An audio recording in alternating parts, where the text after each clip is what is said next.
រូប VIP បងប្អូនរូប VIP steel បិទស្លាបធានាគុណភាពដេញ 100% បងប្អូនធានា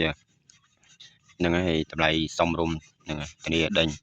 និយាយទៅលេងទៅគុណភាពហ្នឹងលេងទិញមួយលេងបានរហូតអត់ដូចប្រៃចូលមកចឹកធ្លុះចឹកធ្លាយអត់ទេអានេះរឹងមាំល្អកៅរឹងល្អចឹងធានាគុណភាពបើសិនជាជាវទិញទៅប្រើប្រាស់ធានាបងប្អូនហើយ feedback ភ្ញៀវមានច្រើនហ្នឹងហើយ feedback ភ្ញៀវមានច្រើនមានតាមបណ្ដាខេត្តឆ្ងាយគាត់កំងទៅលេងម្ដងបានសឹងថាមួយកន្លែងសឹងចូល6ក៏មានបើសិនជាជាប់បងមួយនៅខាងណាលេងរត់ចូលទាំងវងហ្មងហ្នឹងហើយវាប្រតាក់គ្នាដែរវាមានគប់ផ្សំរឿងសំឡេងរឿងចុងរឿងរូបហ្នឹងហើយបើសិនជាសលេង